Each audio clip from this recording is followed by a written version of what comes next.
Samantala, nagkasundo ang Pilipinas at Malaysia na papalakasin pa lalo ang pagtulungan sa iba't ibang larangan. Nagpatibay ang kasunduan sa pulong ni Pangulong Aquino at Prime Minister Najib Tun Abdul Razak sa Palasyo ng Malacanang. Sumaksi ang mga punong ministro sa paglagdaan ng kasunduan na nagtatag ng Bangsamoro Region. Si Elena Luna, nag-uulat. Mula sa wreath-laying ceremony sa Rizal Park sa Luneta, sa palasyo na dumiretso si Malaysian Prime Minister Najib Razak. Sa Malacanang ground, sinalubong ni Pangulong Aquino ang leader ng Malaysia kasama ang kanyang First Lady na si Datin Paduka Seri Rosma Mansor. Nasa Pilipinas si Prime Minister Najib para sa 3 araw na official visit sa imbitasyon ni Pangulong Aquino.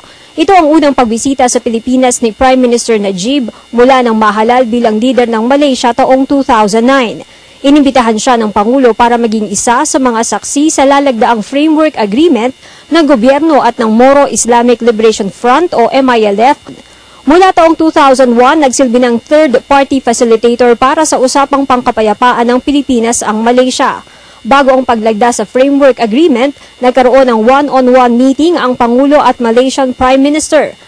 Ayon kay Presidential Advisor on the Peace Process Teresita Deles, pinag-usapan ng dalawang lider ang prosesong pangkapayapaan. Ang one-on-one meeting ay sinundan ng expanded bilateral meeting kung saan nakasama ng dalawang lider ang ilang miyembro ng kanilang gabinete. Kabilang sa delegasyon ni Prime Minister Najib ang mga ministers ng Malaysia sa Foreign Affairs, International Trade and Industry at Defense. Isang pananghalian ang pinagsaluhan sa palasyo bilang parangal ng Pangulo sa Malaysian Prime Minister. Naganap ito 1 oras bago ang makasaysayang paglagda ng framework agreement. Prime Minister Najib assisted us in our efforts to build peace which yields the stability, success and prosperity of all peoples. We are deeply grateful for his help, which he extended despite considerable risk to himself, and today he rightfully shares in our collective success. I made a promise, a very quiet promise. I like the Philippines.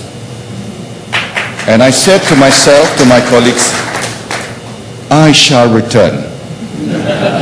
Well, it's not as dramatic as General MacArthur, I shall return, but the agreement that we will exchange today is dramatic for the peoples of southern Philippines.